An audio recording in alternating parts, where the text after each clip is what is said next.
Namaku Fikri. Aku tinggal di Ciparai, Kabupaten Bandung. Aku ingin menceritakan pengalamanku saat aku mendaki gunung di tahun 2017 yang lalu. Saat itu aku mendapat informasi dari jejaring sosial akan ada open trip ke salah satu gunung yang cukup menarik bagiku. Aku pun mengajak satu temanku, sebut saja si Kolep, untuk pergi ke Garut menuju ke gunung itu, karena meeting pointnya di sana. Sesampainya di sana, aku dan temanku disambut dengan baik oleh Kang Raka, pembuat acara tersebut.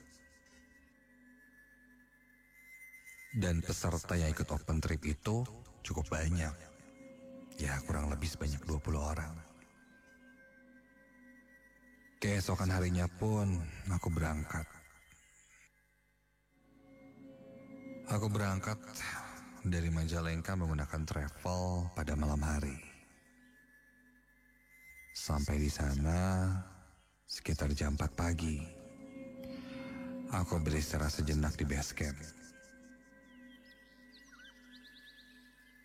Singkat cerita, setelah berkumpul semua, kami pun mulai mendaki.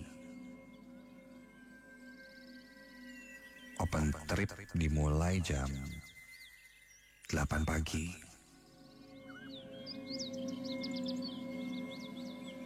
Suasana menyenangkan saat itu. Berkenalan dengan orang-orang baru. Dan, wah, ini pengalaman yang menarik untukku. Sampai dalam perjalanan menuju ke pos 2, aku, Kolep temanku dan Raka mendengar suara gamelan. Kami bertiga mendengar itu karena sesaat kami saling melihat dan saling mengangguk ketika kami mendengar suara itu. Bunyinya sangat merdu.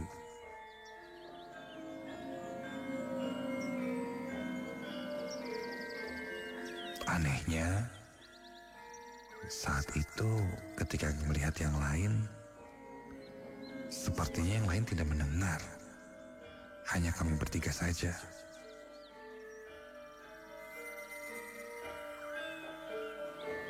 Saat itu kami bertiga saling bertatap dan memberikan kode.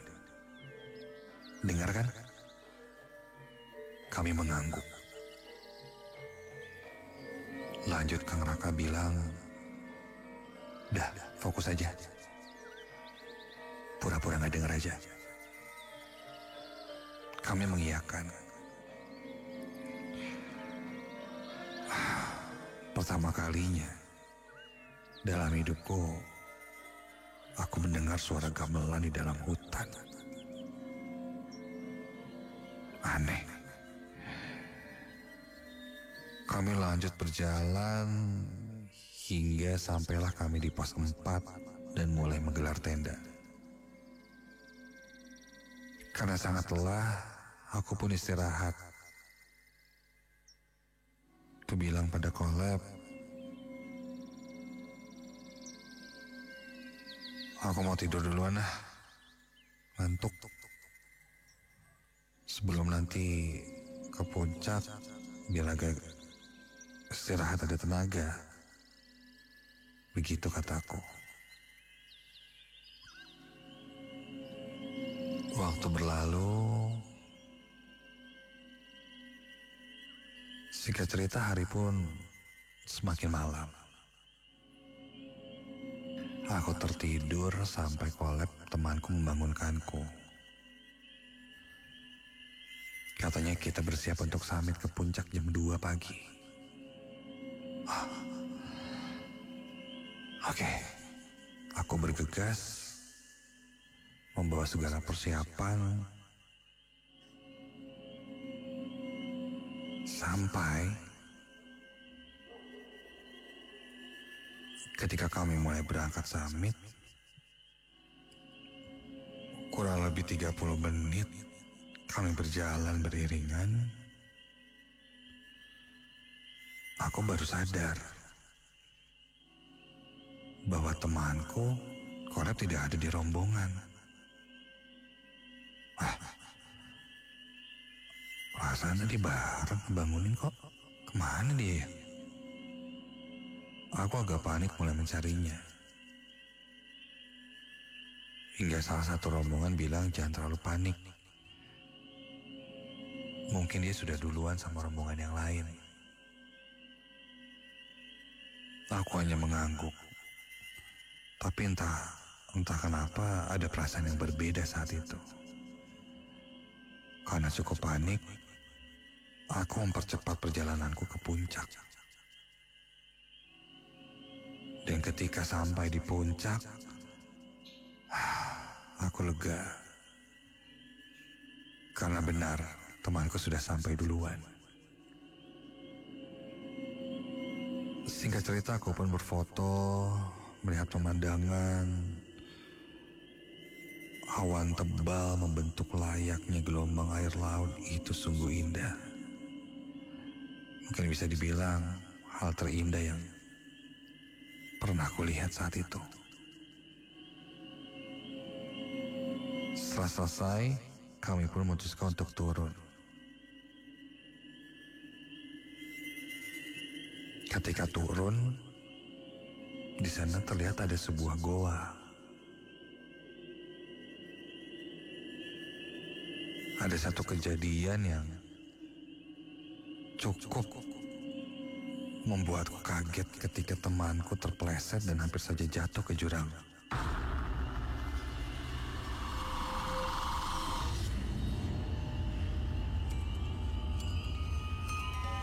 Untung saja ada tasnya yang tersangkut dan akhirnya menyelamatkannya. Kalau tidak bisa berbahaya. Namun kaki temanku Kolep agak terkilir sehingga dia tidak bisa mengangkut tasnya yang berat itu. Aku memutuskan untuk membantunya. Aku menggendong 2 tas dan berjalan di depanku Kolep yang tertatih-tatih. Sampai tiba-tiba muncul ada seorang laki-laki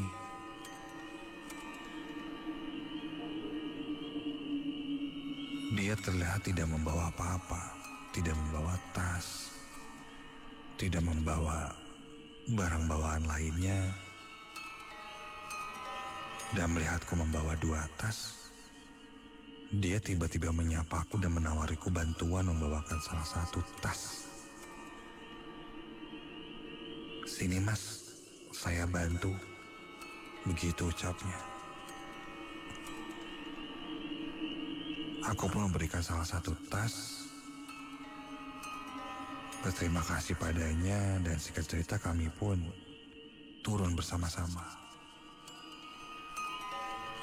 Selama perjalanan turun, karena jalur yang kami lewati cukup curam, kami tidak terlalu banyak mengobrol. Lelaki itu pun yang membantuku tidak terlalu banyak bicara juga. Singkat cerita, sampailah kami di base camp.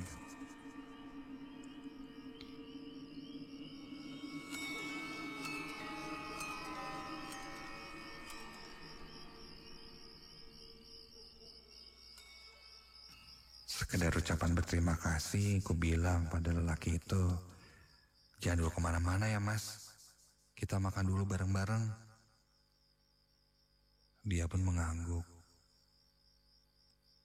Tapi dia izin dulu mau ke toilet katanya. Kebetulan di base camp itu hanya ada 1 toilet. Dia lalu masuk ke dalam. Kurang lebih setengah jam lamanya, kok orang itu gak keluar-keluar ya? Lama banget di toiletnya. Aku kan menyusul ke arah toilet. Aku mengetuknya.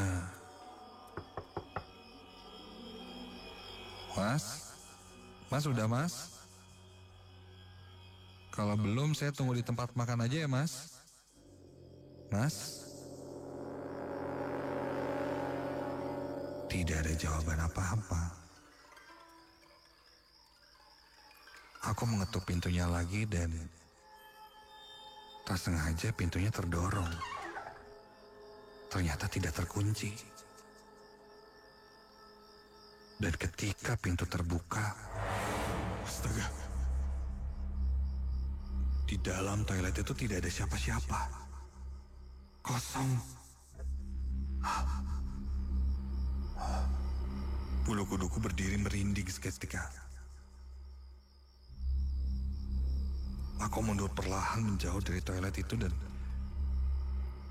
dan langsung kuceritakan pada Kolab yang sedang menunggu.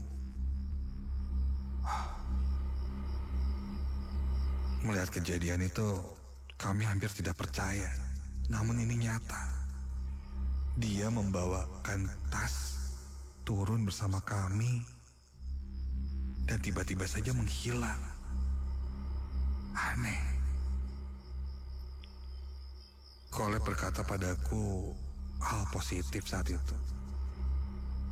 Ya, mungkin itu salah satu sosok baik yang membantuku saat kelelahan.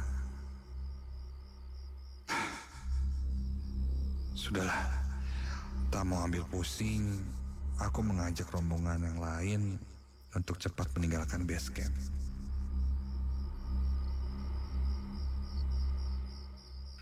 Singkat cerita, setelah semuanya selesai, kami berpamitan dan kembali pulang. Saat itu, kembali kami menyewa travel. Perjalanan malam membuat kami mengantuk selama perjalanan. Sampai aku pun terbangun dan ketika melihat keluar, ini sudah cukup dekat dengan rumah kami. Kami pun memutuskan untuk turun di sana. Ketika itu jam 2 pagi. Dari sana, kami pun berniat untuk naik angkot menuju ke daerah Majalaya. Sambil menunggu angkot, untuk mempercepat jarak, kami pun berjalan. Jalanan malam itu sepi sekali. Sesekali kulihat kiri kanan, belum ada angkot yang lewat. Ya, karena mungkin sudah jam 2 pagi juga. Tapi sih biasanya ada. Sampai ketika kami berjalan, keanehan mulai terjadi. Ini jalanan kok nampak asing ya.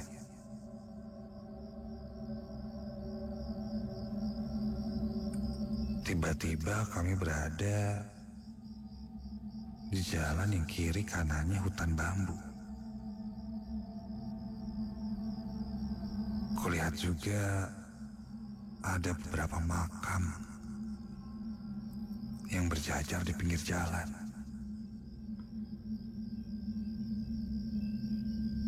Terlihat pun hanya ada 1-2 rumah di sana. Aku bertanya pada temanku, ini di mana ya? Temanku pun tidak tahu. Kami seakan-akan baru pertama kali melihat tempat seperti ini.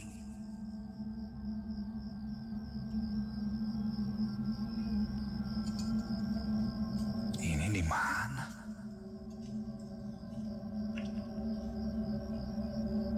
Tidak ada kendaraan yang lewat bahkan saat itu. Sampai di salah satu rumah, aku melihat ada seseorang yang sepertinya bersiap-siap pergi ke pasar. Seorang ibu-ibu, dan langsung buru-buru aku mendekatinya dan bertanya, "Punten Bu, kalau boleh tahu ini daerah apa ya? Sama kalau kita mau ke Majalaya lewat mana ya?" Lanjut ibu itu bilang, "Wah, masih jauh, Sep. Kalau mau ke Majalaya mah, soalnya ini jalan menuju Garut." Hah? Jalan ini menuju Garut ke arah gunung yang sebelumnya aku daki. Kenapa jadi balik lagi ke sini? Padahal tadi perjalanan sudah sangat jauh. Bahkan sudah hampir dekat dengan rumahku, kenapa balik lagi ke sini? Aku terus bertanya-tanya dalam hati dan kami saling bertatap. Aneh. Dan ketika kami sadar, ketika melihat jam, loh, ternyata sudah jam 4 pagi. Dari kami turun jam 2 pagi dan berjalan, memang kami tidak melihat waktu.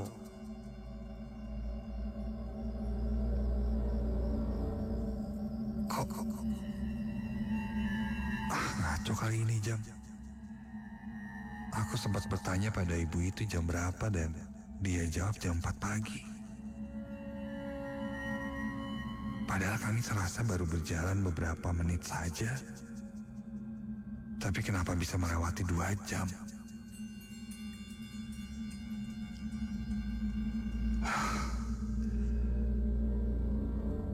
Kami pun akhirnya putar balik arah sesuai arahan ibu itu. Entahlah, kami coba berjalan, semoga menemukan kendaraan umum dan akhirnya mengantarkan kami pulang. Sampai di salah satu jalan,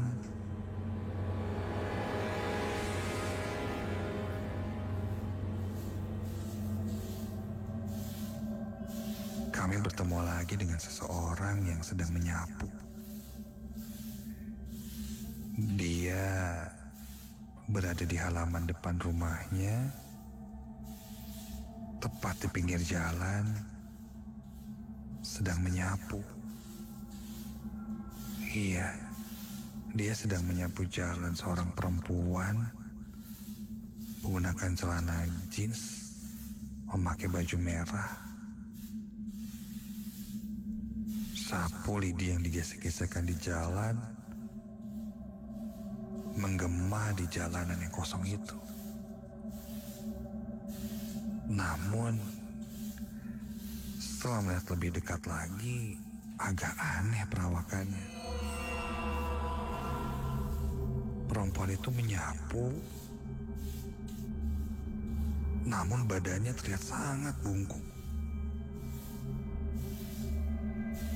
Iya, bungkuk yang tidak wajar. Kami pun lewat dan berkata, "Punten Bu."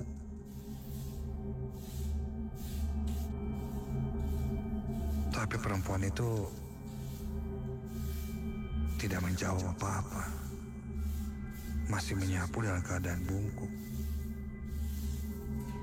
Rambut panjangnya menutupi wajahnya. Ketika sudah melewati, perempuan itu, aku coba tengok lagi ke belakang. Ketika ku tengok ke arah belakang,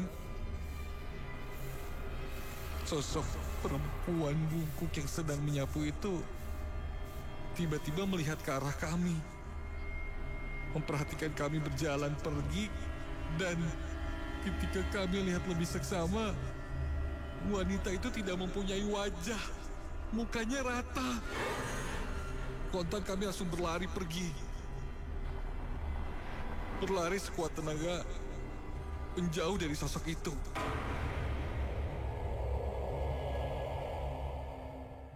Sampai akhirnya kami pun menemukan kendaraan umum dan mulai berangkat menuju rumahku. Di perjalanan, temanku bercerita bahwa saat samit ke puncak,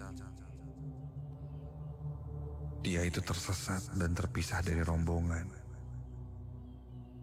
Makanya saat itu, aku tidak melihat temanku itu bersamaku. Padahal kita berjalan bersama-sama. Dan saat dia tersesat, dia melihat ada satu burung jalak hitam. Ada satu mitos di sana. Konon, jalak hitam sering menunjukkan jalan pendaki yang sedang tersesat. Temanku mengikuti jalak itu hingga sampailah ke puncak dan bertemu kembali denganku.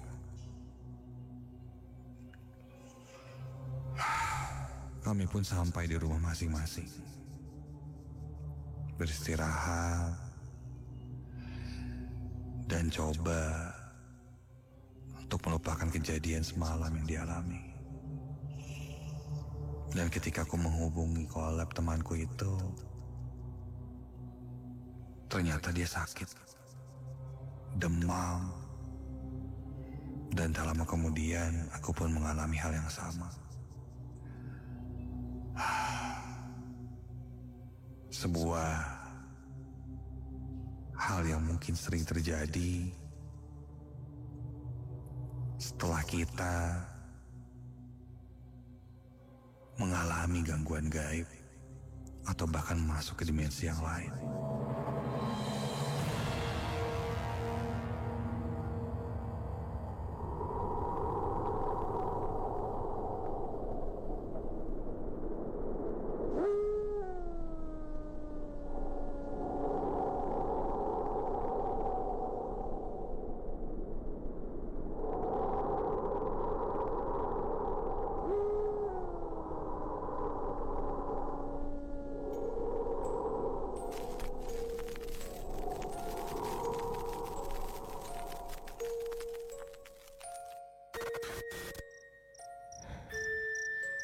Namaku Dewi. Umurku 23 tahun. Malam ini, aku akan membagikan pengalamanku yang sangat menyeramkan ini kepada tim Nightmare Side. Waktu itu, aku berencana akan mengunjungi rumah bibiku yang berada di daerah Banjaran. Karena ada cuti kerja selama 1 minggu, jadi aku memutuskan untuk menghabiskan cutiku di sana. Apalagi sudah beberapa tahun ke belakang, aku tidak pernah berkunjung ke sana.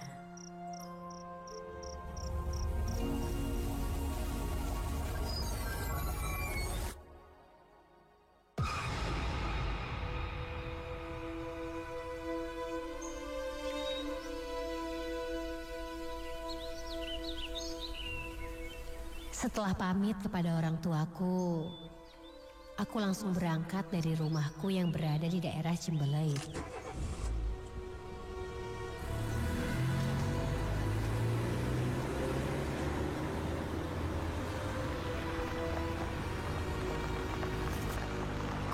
lebih 2 jam di perjalanan, aku sudah sampai di rumah Bisri.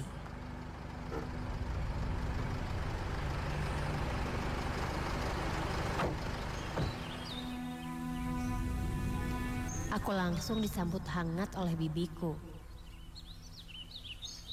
Kami pun berbincang-bincang cukup lama waktu itu.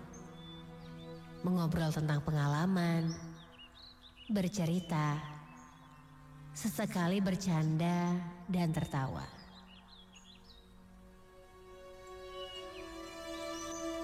Bisri itu usianya hampir 60 tahun. Dan rumahnya sangat besar sekali, serta bertingkat. Di depan rumahnya ada taman dan pagar besi yang sangat tinggi. Di belakang rumah ada taman juga. Dan terdapat banyak pohon, serta ada sebuah joglo yang berada di daerah belakang. Setelah berbincang-bincang, aku pun diantarkan ke kamarku yang sudah disiapkan.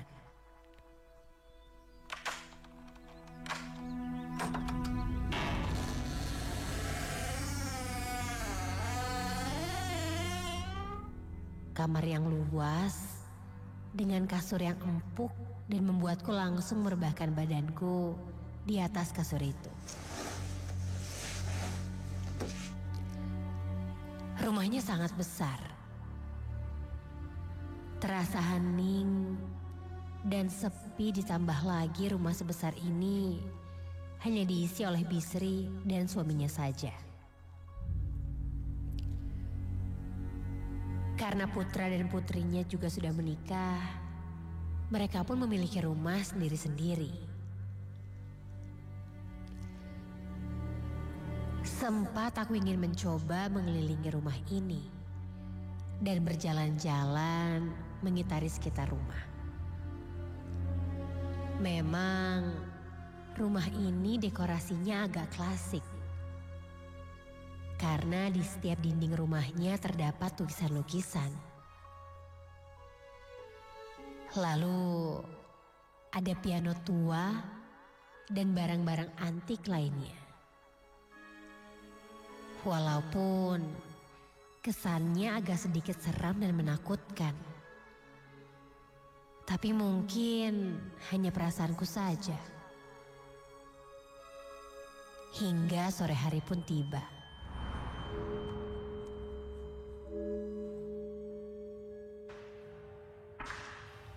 Aku menyempatkan diri untuk mencari angin ke belakang rumah ini. Aku memilih untuk berdiam di joglo dan duduk di atas kursi yang terbuat dari rotan, sambil memandangi sekitaran belakang rumah ini.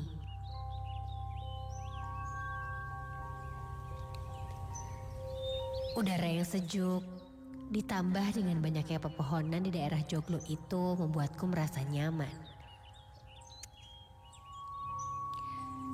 Sampai seketika, pandanganku tertuju kepada piano tua yang ada di ujung joglo ini.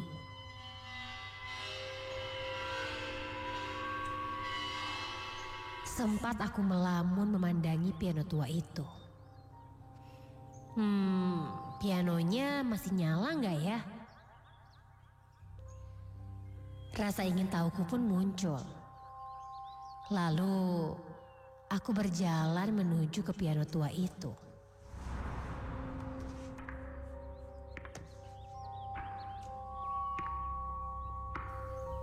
Ketika aku sampai, seketika angin sore yang berhembus kencang itu tiba-tiba berhenti.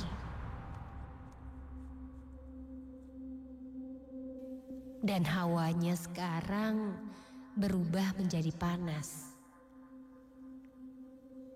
Sempat aku terdiam sejenak. Hingga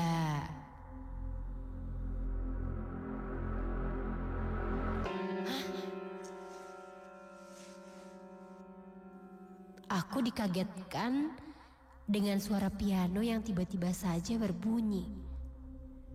Padahal aku belum saja memainkannya.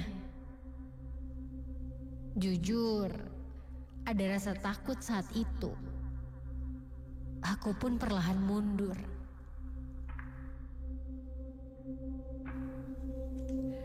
Dan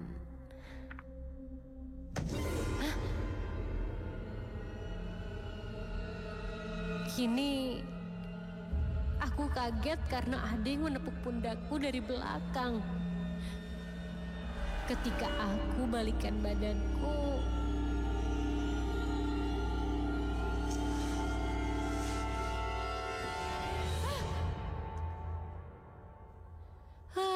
Bisri, ngagetin aja. Sambil tertawa kecil, Bisri berkata kepadaku, "Sedang apa di sini?" Dan mengajakku makan malam.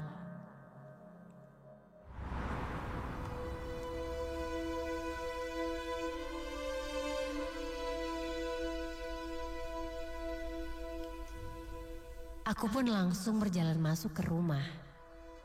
Sambil sesekali menengok ke belakang, melihat piano tua itu. Aku mencoba melupakan hal itu dan lanjut berjalan.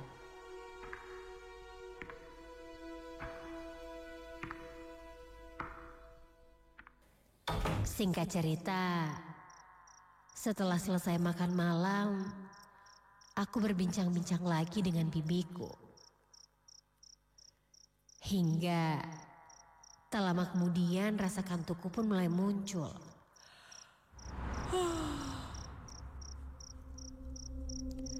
Aku pun pamit untuk pergi ke kamarku dan langsung merebahkan badanku.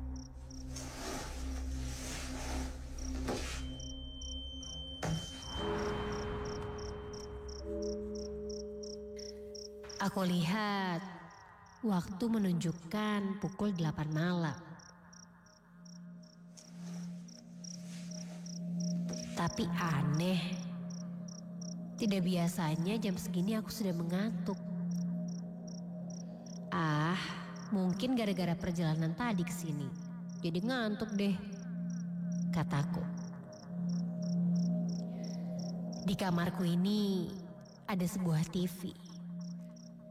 Aku pun menyalakan TV tersebut supaya tidak terlalu sunyi dan hening. Apalagi di malam hari suasananya lebih hening dari siang hari.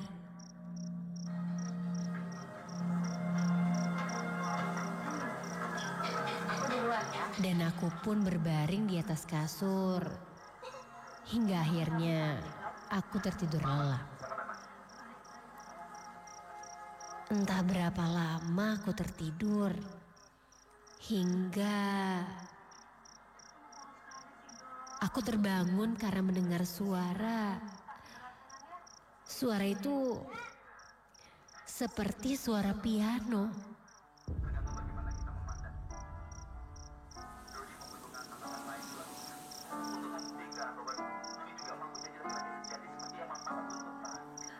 Aku melihat jam.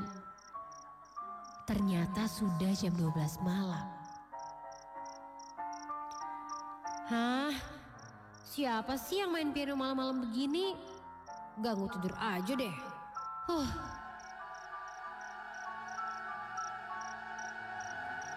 Suara dentingan piano itu membuat suasana menjadi bising. Aku sempat berpikir, mungkin itu suami Bisri. Lalu aku berniat untuk melihatnya. Aku juga melihat TV-ku mati.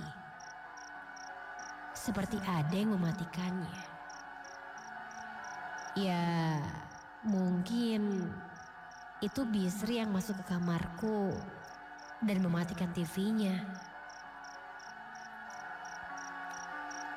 Aku pun keluar dari kamarku.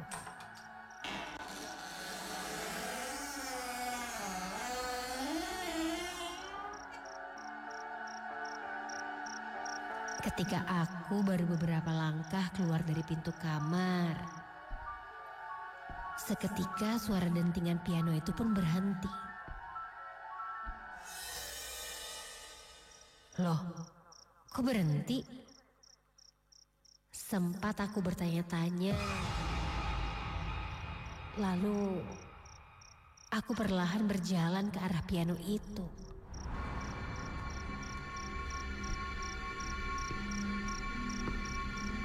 Ketika aku melihat ke arah piano itu, tidak ada siapa-siapa.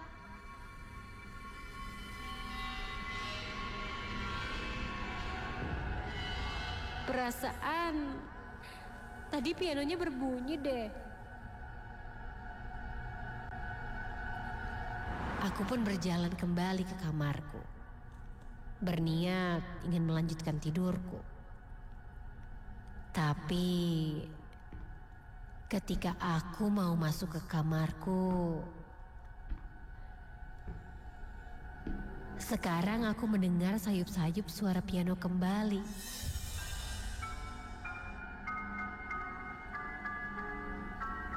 Aku pun sedikit tercengang dan kaget mendengar suara piano itu lagi. Lalu aku memberanikan diri untuk mengintip dari jendela belakang rumah.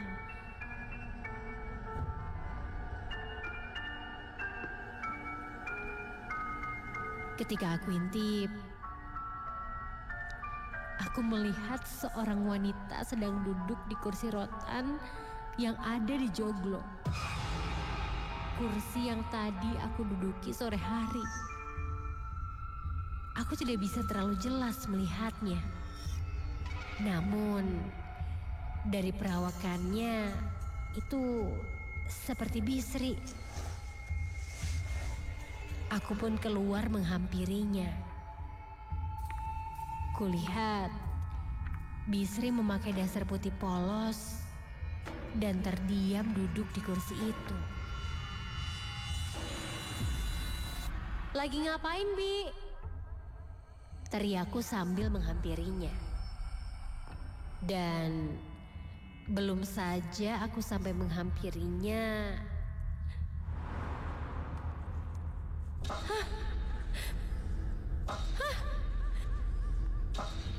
astaga! Ketika kurang lebih berada 2 meter dari kursi rotan itu, kini aku melihat itu bukanlah sosok Bisri, melainkan sosok seorang perempuan yang mukanya penuh dengan darah hingga melumuri bajunya dan matanya yang hitam pekat. Aku pun terdiam mematung. Perlahan, perempuan itu mengangkat salah satu tangannya dan menunjuk ke arah piano tua yang ada di joglo itu. Dan perempuan itu tertawa kepadaku.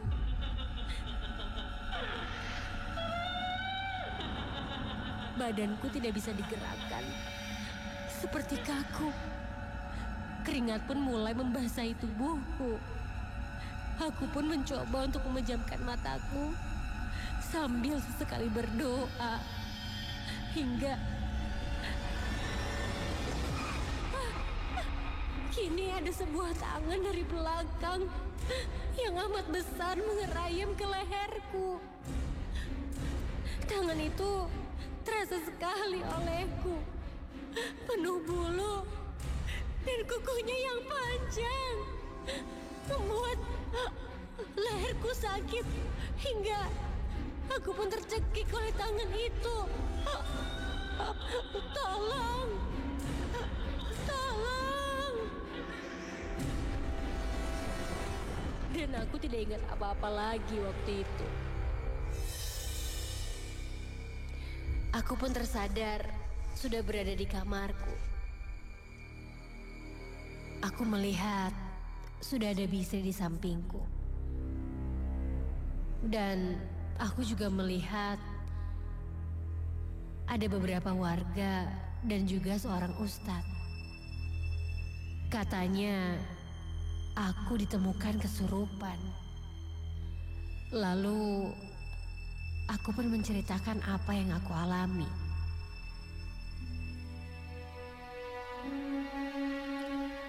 Setelah mendengar ceritaku, Bisri akhirnya berkata kepadaku tentang piano tua itu. Dulu, suami Bisri membeli piano tua itu dari seseorang dengan harga yang murah, tanpa mengetahui asal-usul alat musik itu berasal. Dan katanya, aku kesurupan karena sosok yang menjaga piano tua itu tidak senang denganku. Mendengar alasan itu, aku hanya bisa terdiam. Dan siang harinya, aku memutuskan untuk pulang ke rumah saja.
Nama aku Rizman, seorang mahasiswa baru di salah satu universitas negeri yang ada di Bandung.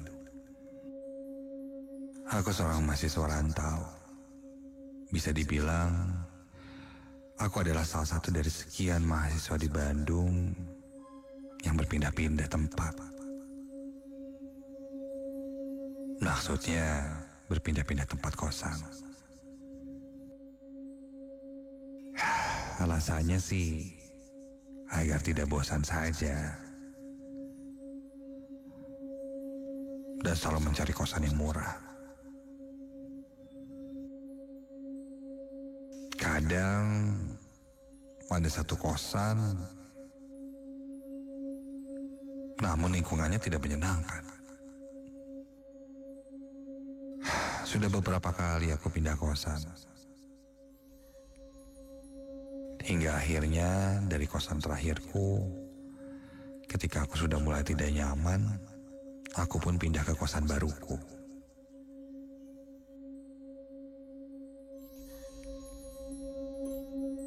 Saat itu,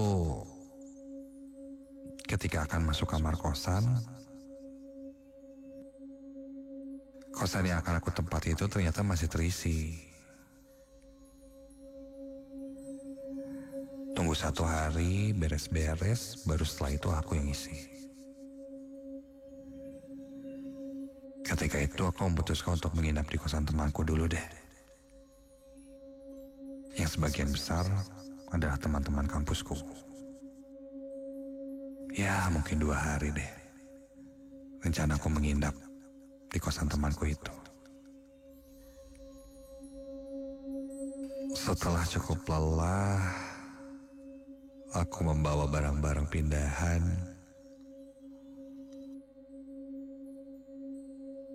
Aku terduduk lemas di pojokan kamar temanku itu, sambil mendengarkan teman-temanku yang sedang ngobrol.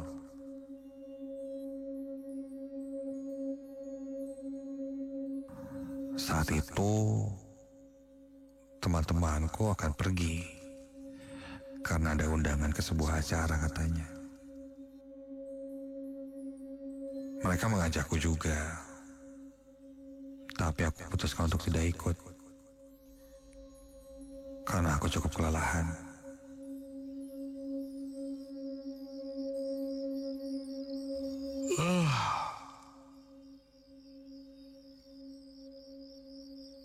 Gue gak akan ikut ya. Lemas banget, capek. Salam aja buat Doni, oke?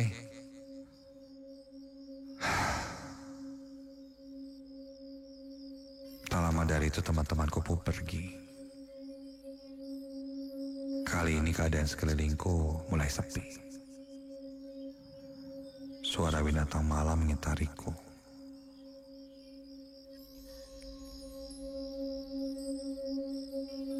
Aku pun mencoba menghibur diri.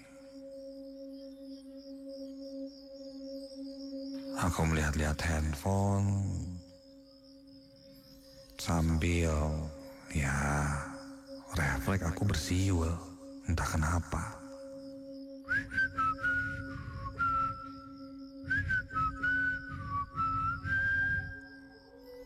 Sampai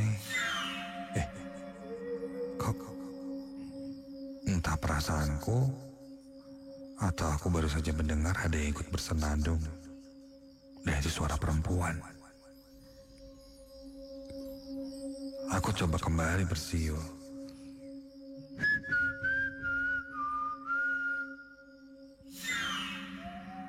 Terdengar lagi suaranya. Suara perempuan mengikuti suara siulanku. Aku langsung bangkit dan membuka pintu kamar. Tapi tidak ada siapa-siapa. Malah beberapa kamar lain terlihat gelap. Sepertinya sedang pada keluar. Hanya kamar mandi di luar saja yang menyala. Aku sempat terdiam kebingungan. Perasaanku saja kali ya. Aku masuk ke kamar, baru saja melangkah masuk. Terdengar suara senandung wanita lagi. Sangat jelas. Refleks aku balik badan dan melihat keluar dan ada seorang perempuan berdiri di dalam kamar mandi yang sebelumnya tidak ada. Berdiri melihat ke arahku, namun wajahnya tidak terlalu jelas. Yang pasti rambutnya lurus panjang memakai kaos putih. Perempuan itu melihat ke arahku sambil mengangguk-anggukkan kepalanya.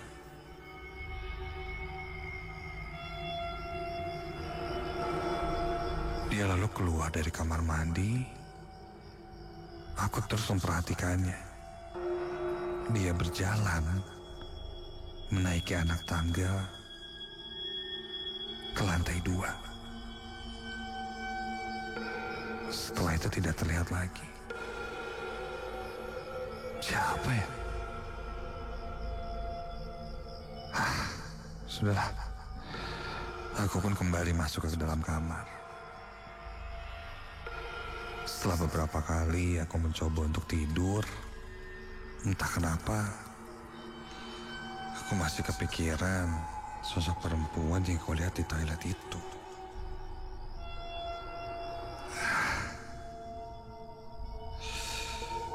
Sampai tiba-tiba, aduh, ya kenapa mules sih? Duh, sakit perut lagi jam segini.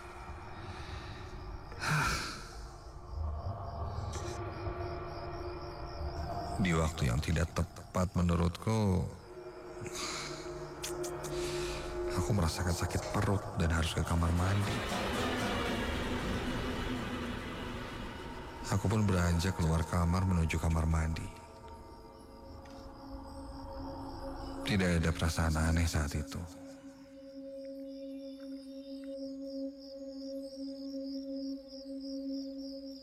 Setelah selesai, baru saja aku mencuci tangan, tiba-tiba terdengar ketukan pintu kamar mandi dari luar. Aku tidak menghiraukannya, sampai terdengar lagi ketukan itu. Iya bentar, ini udah beres kok. Kamar mandi di kosan ini masih belum modern memang. Ada bak mandinya, gayung, dan WC-nya pun WC jongkok. Setelah selesai mencuci tangan, aku menyimpan gayungnya dan baru saja beranjak akan keluar dari kamar mandi, tiba-tiba dari belakangku, dari bak itu, terdengar suara cipakan air.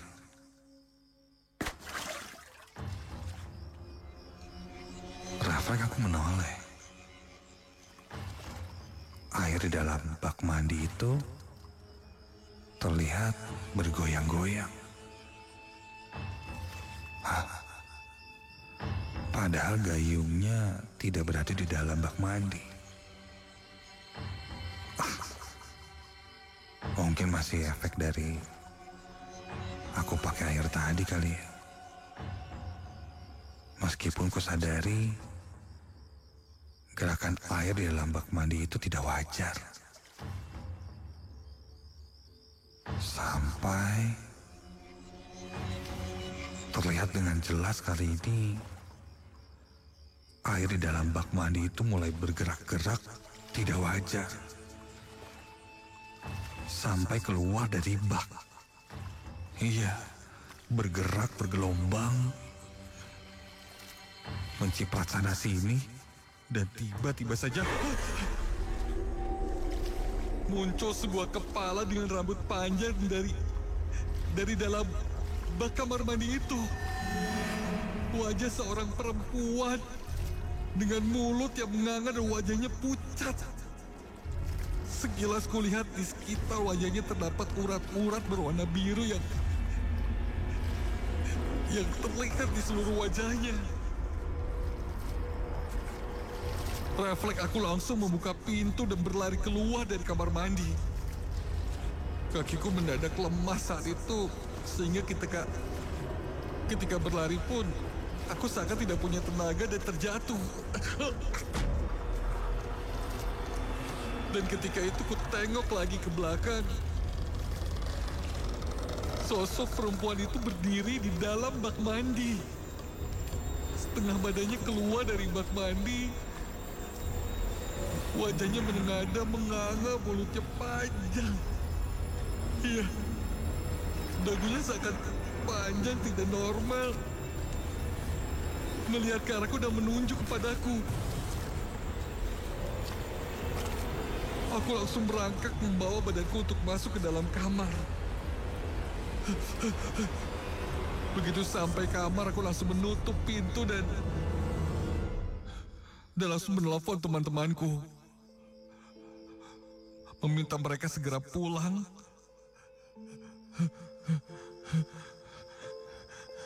Karena aku sangat ketakutan.